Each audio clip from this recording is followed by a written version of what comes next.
Y lo que también se viene gigantesco, es el nuevo proyecto del Estadio Monumental.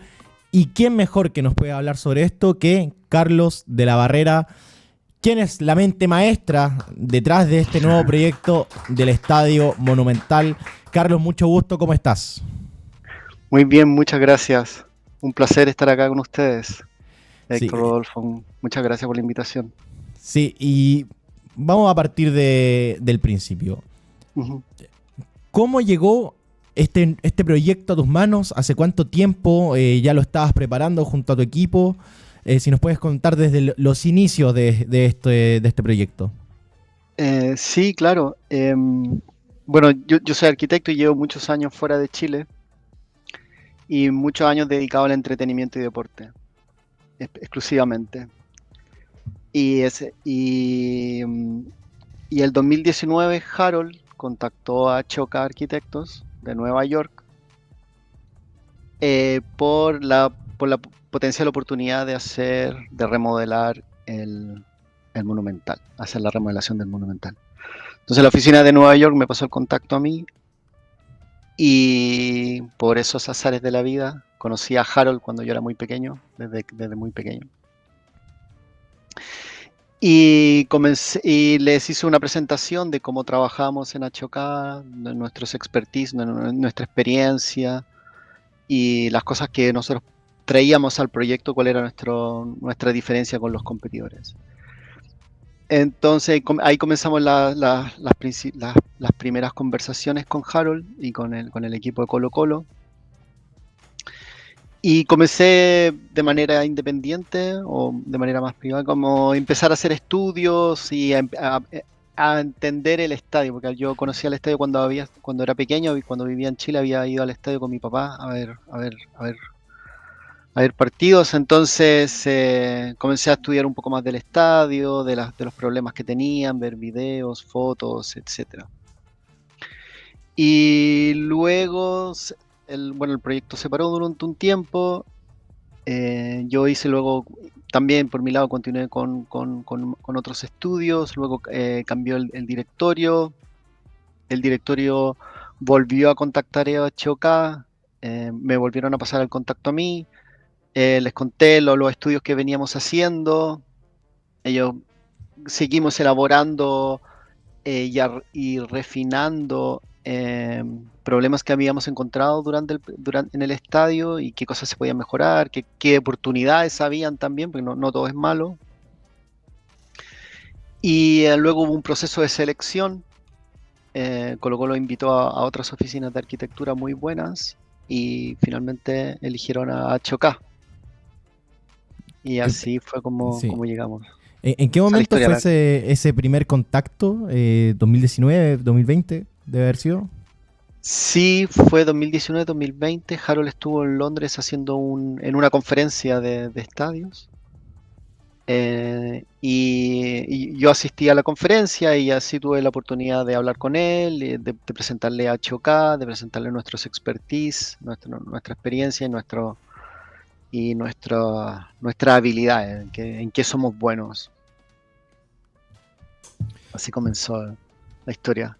Carlos, metamos un poquito Sí, más en el desarrollo del proyecto, que claro. es algo que a los colocolinos nos ilusiona bastante, porque nosotros que igual generalmente frecuentamos harto el Monumental, sabemos que hoy día el Monumental necesita mucho arreglo, necesita Ujú, mucho por mejorar, un estadio ujú. que para la capacidad que puede llevar el club ha quedado un poco obsoleto. Entonces, ¿cómo podemos, nosotros como hinchas, qué nos puedes contar sobre cómo se va a realizar esto para que el hincha colocolino pueda volver a tener una real experiencia estadio que no se tiene hace mucho tiempo? ¿Qué es lo que nos entrega este proyecto para poder realizarlo? Ujú. Bueno, eh, la- yo empezaría por las líneas de visión, la verdad. Las líneas de visión es algo clave en un estadio o en cualquier evento, poder ver bien el espectáculo. En este caso estamos hablando del fútbol. Poder ver bien el borde de la cancha, que cuando el jugador patea el penal. Y eso desde todos los asientos. Entonces, que tú estés cómodo, sentado, mirando tu partido, sin tener que estar moviendo, sin tener que pararte en los pasillos, en las vías de evacuación para poder mirar el partido o subirte al asiento, solamente cuando griten gol. Entonces, eso es, yo creo que es uno de los elementos primordiales que tiene, que hay que atajar, la línea de visión. Y luego el otro tema primordial, yo hablaría de la seguridad, de poder ir al estadio de manera segura, que ir al estadio sea un paseo, sea como decías tú, ir el domingo relajado, a ver a tu equipo jugar y disfrutar todo ese día, ¿sabes? Que llegar 2 horas antes del partido, poder almorzar, hacer un picnic con la familia, participar de eventos, de concursos, asistir al partido y luego poder retirarse de manera tranquila. Entonces eso es otro tema de seguridad que estamos atajando desde el punto de vista de diseño, moviendo a las personas a diferentes niveles, evitando que hayan rejas, evitando que hayan estas famosas cuchillas con alambres de púa, etcétera. Luego el tercer elemento yo creo que es clave, es el que hay que incorporar en el proyecto, es el tema de la sustentabilidad y el compromiso con el medio ambiente. Cómo vamos a recoger las basuras, cómo vamos a utilizar,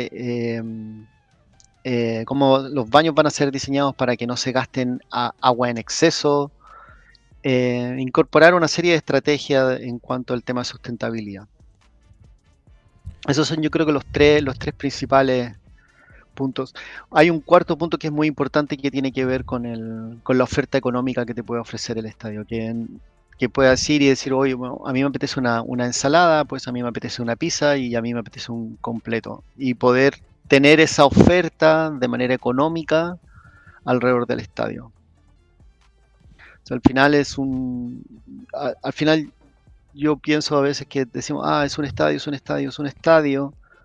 En realidad yo lo veo como un destino multipropósito en el cual tú vas para allá a ver a tu equipo jugar en su casa, que está basado en el Guillatún, en la ruca, en la cultura mapuche, pero tienes un montón de atracciones alrededor del estadio.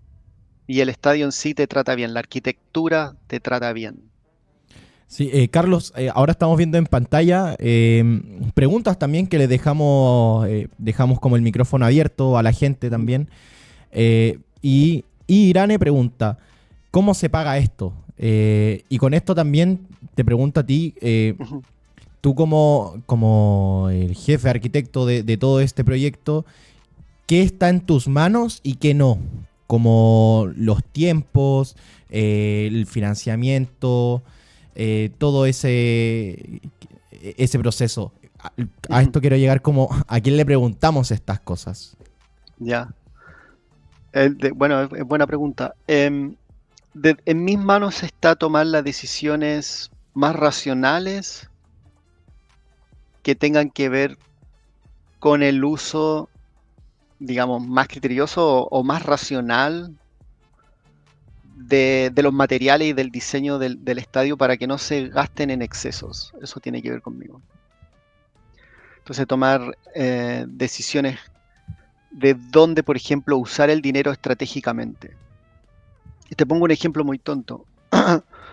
Si tú ves una fachada que está a 20 metros de ti, cuando estás al lado del estadio, tienes una fachada a 20 metros de ti, tú no te vas a gastar el dinero ahí. Eso va a ser una fachada muy barata, muy económica, porque eso tú lo ves a 30 metros de ti. Pero sí te vas a gastar dinero en el pasamano, en el asiento, que es lo que la gente toca, que es lo que la gente realmente siente. Entonces, esa simple estrategia te permite jerarquizar y te permite organizar los dineros de mucha mejor manera. Otra estrategia que se puede hacer es que Colo-Colo no quiere perder la localía, ¿no? Quiere permanecer jugando en el estadio mientras se va construyendo. Entonces la pregunta que tenemos que resolver el equipo de arquitectura, el equipo de diseño, ¿qué fases tengo que construir para ya comenzar a generar ganancias, generar revenue, para que eso me sirva para ir amortiguando y me sirva de cierta manera ir pagando las siguientes partes del proyecto? Claro. Esa otra estrategia. Por ejemplo, si yo vendo palcos, puedo comenzar si yo construyo esos palcos, por ejemplo, primero, puedo comenzar, es un ejemplo, ¿eh? Puedo comenzar a, a vender esos palcos inmediatamente. Puedo comenzar a alquilar esos salones inmediatamente. Ese espacio multipropósito que estamos proponiendo, ese espacio puede comenzar a generar dinero desde un inicio. A alquilarse para eventos, para conferencias, para otros partidos de la rama de básquet, del colo, básquet, por ejemplo, voleibol o futsal, etcétera, etcétera. Entonces, esa es otra estrategia. ¿Cómo vamos a fasear el proyecto para que sea capaz de irse pagando sucesivamente? Y luego, dentro de nuestro trabajo también está crear un inventario de oportunidades económicas alrededor del estadio y dentro del estadio. Como por ejemplo, alrededor de los marcadores, poner un área de activación en la cual yo se la puedo alquilar a una empresa que ellos puedan mostrar su producto. Y esa empresa va a estar muy interesada porque va a tener 20.000 personas que están pasando por ahí. Oh. ¿Sabes? Entonces ellos van a pagar dinero. O como eso es un ejemplo. Y luego hacer un inventario de los sponsors. Tú tienes un sponsor principal, que usualmente es el nombre del estadio. Y luego tienes muchos otros sponsors en diferentes salones. Tienes el salón X, tienes el salón Y, tienes el salón de la otra empresa. Entonces esas son diferentes maneras que nosotros podemos ayudar para poder ir solventando el costo del proyecto. Perfecto. De hecho, también ya como en cuanto a la construcción dentro del estadio, uno de los puntos es la eliminación de los codos, que eso también influiría en el tema de lo que tú mencionabas anteriormente de la visión sobre el estadio. Sabemos que en el Monumental uno de los peores sectores que se ve dentro del estadio son los codos. ¿Cómo mejoraría eso no sé, por ejemplo, en el tema de los sectores de entrada? Ya no tendríamos 8 sectores de entrada en la primera corrida como se ve dentro del estadio en la maqueta, sino que serían solamente 4 sectores. ¿Cómo se proyecta eso? ¿Tú te refieres a los sectores del estadio? Sí. Bueno, estamos, de momento lo que estamos trabajando son 4 sectores, como tú lo has dicho. Tenemos el lado Arica, que se está diseñando especialmente para la barra, para hacer que la barra sea un show, o sea, que sea, en el buen sentido me refiero, a que sea un lugar en que cuando entre un equipo visitante sienta la presión, sienta, digamos, la presión de que está jugando en Colo-Colo y que es serio, en el buen sentido. Luego, al otro lado, en Magallanes, estamos pensando en un sistema también que es sectorizado por niveles, en el cual va a tener una serie de gradas retráctiles en la cual se va a poder poner un escenario. Ya. Ese escenario se puede retraer, esas gradas se pueden retraer y se puede poner un escenario sin afectar la cancha. Y luego en el sector océano es donde estamos pensando el área del espacio multifuncional, donde van a poder jugar partidos las otras ramas del Colo y poder organizarse eventos, y debajo de eso van a estar los camarines y toda el área de los jugadores. Y en el área y hacia Cordillera, el lado Cordillera, ese es un área destinada a la comunidad. Eso es más familiar, donde puedes organizar picnic, donde tus concesiones van a funcionar como si fuese un mercado de comidas, donde puedes ir y buscar diferentes tipos de comida, puedes comprar otros productos, etcétera. Sí, ahora recién también estamos viendo en pantalla, Carlos, otra de las preguntas de la gente, que desde Yarnimen, ¿qué espacios o beneficios trae esto para los vecinos? Creo que dentro del plan que has mostrado hay una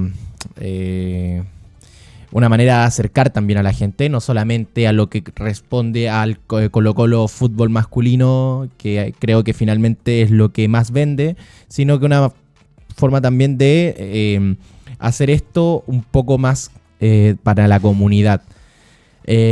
¿Cuáles son estos beneficios o espacios quizás para los vecinos que probablemente también se opongan de alguna manera a un proyecto de esta envergadura? Pregunta también Yarnimen. Sí, Bueno, aquí un poco también lo que les decía de sacar el concepto de estadio de la cabeza que conocemos y pensar en un destino de ciudad o en un destino multipropósito. Entonces, alrededor del estadio estamos creando un área verde. Esta área verde hacia el lado de departamental va a incorporar una serie de infraestructura que va a estar mezclada entre estacionamientos, zonas comerciales y áreas de exhibición, exposición, etcétera. Crear una especie de hub comercial en esa área mezclada con estacionamiento y con áreas verdes y plazas. Entonces, los vecinos van a poder disfrutar del estadio o del destino multipropósito durante toda la semana. No va a ser un recinto cerrado, no va a ser un elefante blanco que está ahí, que se activa solamente una vez a la semana. Yo creo que el key punto de poder crear una atracción alrededor del estadio durante toda la semana y que los vecinos puedan ir ahí al gimnasio, por ejemplo, los días miércoles, o que puedan ir a comer, a almorzar, que puedan tener incluso lugares para poder trabajar o esparcirse, ir a hacer un coworking, que hayan espacios de coworking, poder enganchar universidades que están al lado y que puedan estas universidades tener sus espacios para poder trabajar. Ese es el objetivo del espacio multipropósito. Y eso es lo que se hace mucho en Europa. En Europa, cuando se instala un estadio, el precio del barrio sube. Eso es lo que estoy haciendo. Para eso es lo que yo estoy trabajando. Para que el espacio, para que los vecinos, el valor de sus viviendas pueda subir, porque va a ser atractivo vivir al lado del estadio. Va a ser atractivo vivir al lado de este nuevo destino multipropósito. Donde se juega el fútbol, donde en la casa de Colo-Colo, donde se reconoce el guillatún, donde se celebra la comunión con los vecinos. Ese es el key del asunto. Sí, y Carlos, acá tú me dijiste que hubo un momento donde dejaron de tener contacto con Blanco y Negro, dejaron de tener contacto con Colo-Colo, y un momento se reactivó esto. Me llama la atención también que sea justo, que creo que por los tiempos al menos me da, que haya sido con Stowin, que da estas declaraciones que estábamos viendo ahora en pantalla, que habla de esto como una propuesta populista, que no cuenta con el respaldo de un proyecto serio y que busca ilusionar a la gente para ganar adhesión popular. No sé si te llegó eso. También Lo leí.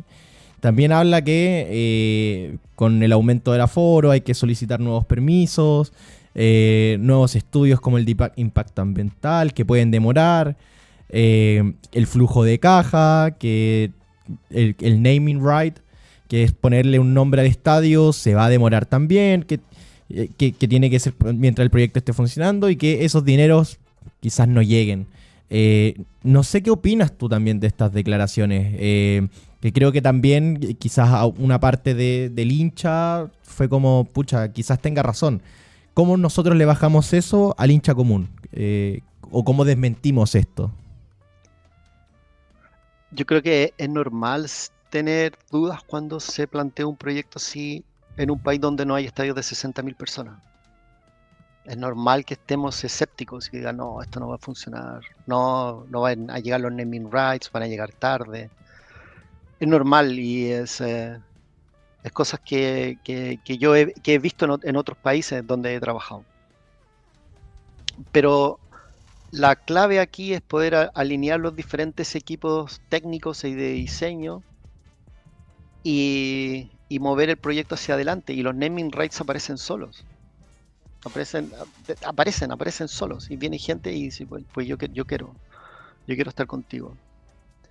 Entonces, pues eso es lo que te puedo decir. Me parece normal, ¿no? Mi trabajo no es convencer en este sentido. Yo puedo hablar de la parte técnica, del diseño. Claro. Perfecto, Carlos. Mira, para ya ir como cerrando, hablemos un poquito de las fechas, que es algo que podría interesar harto a quienes estamos mirando este proyecto con tanta ilusión. Bueno, se habla de dos tipos de propuestas, una de mantener el estadio abierto y el otro mantener el estadio cerrado y eso implica en el desarrollo del proyecto, uno que podría ser entre 3 a 4 años, el otro cerrado completo 2 años y medio, es lo que el número que se hablaba. Sobre la viabilidad de estas dos propuestas, ¿qué diferencia al nivel económico podrían tener una con la otra? Porque al final, si bien se puede cerrar el estadio completo, pero claro, lo que tú comentabas, no van a entrar los ingresos de mantener abierto, de ir por parte, en cambio la otra propuesta. ¿Y cuándo podríamos empezar a ver, si es que se aprueba en los mejores plazos posibles, el inicio de obras en el Estadio Monumental? Ya. El inicio de obra tarda, bueno, un proyecto de estos para poder llegar a un nivel de detalle y poder comenzar a construir tarda alrededor de un año. Claro. Eso es lo que tarda. Entonces, un poco antes en Chile puedes pedir permisos para poder construir. Y entonces puedes hacer los cerramientos y puedes comenzar a hacer las primeras excavaciones, las primeras demoliciones, si hay que demoler, etcétera, etcétera. Entonces, eso en el mejor de los casos yo diría que arrancaríamos dentro de un año. Con respecto a tu otra pregunta es, claro, cerrar el estadio y irse por 2 años y medio es hoy en día creo, por lo que me ha tocado vivir con otros proyectos en España y en Europa, y con la situación geopolítica es un poco tirar la moneda al aire, en mi opinión. A mí me gusta mucho, creo que es muy muy inteligente hacerlo por fases, el proyecto. Eso te permite poder también ir preparando las diferentes documentaciones. Pues, en otros países, como en España, por ejemplo, en un proyecto íbamos pidiendo los permisos a medida que íbamos construyendo. Entonces pedíamos permiso de cerramiento, pasaba rápido, lo cerraban, lo tenían, podemos cerrar, entonces hacíamos el cerramiento mientras pedíamos el permiso para hacer las excavaciones, íbamos pidiendo los permisos, sí, se iban haciendo los estudios de viabilidad, entonces íbamos solapando los diferentes permisos con el proyecto. Y imagino, entendiendo que es la misma rigurosidad de gobierno que existe en España que puede existir en Chile, yo no creo que habría un problema de extensión de documentación. Y en ese caso, el faseado, como dices tú, tardaría entre 3 y 4 años. Y me imagino que hay que tener un capital mucho más alto para hacerlo todo de una. Claro. Y en cierta, también puede ser muy riesgoso porque cuando empezó la guerra y el precio del acero se duplicó, triplicó, cuatriplicó. Hubo escasez de materiales, me acuerdo, teníamos un proyecto en España y pedíamos ejemplos de materiales para la fachada y te llegaba un solo tipo de material, lo tenían más. Y era por la escasez de un pigmento que estaba afectada por el tema de la guerra. Entonces, el faseado yo creo que te da mucha más flexibilidad. Sí. Bueno, Carlos, de verdad, no te quitamos más tiempo.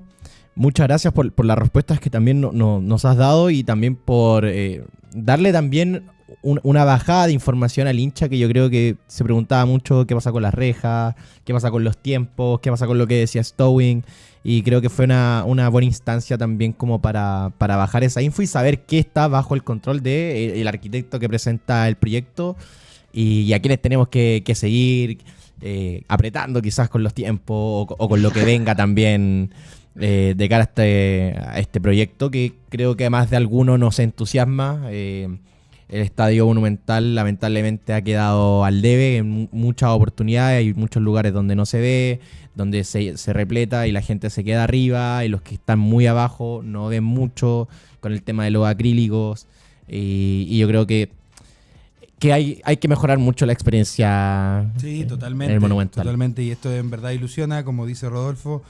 Aterrizamos un poco la información a los hinchas que muchos intentamos ver como en las maquetas que mostraban para el centenario, leíamos las bajadas y todo, pero igual quedan dudas por resolver y hoy día la pudimos hacer contigo, así que muchas gracias, Carlos. Gracias, Héctor, Rodolfo, un placer. Un placer, Carlos. Así que eso fue El Arquitecto. Por favor, muchachos, un aplauso.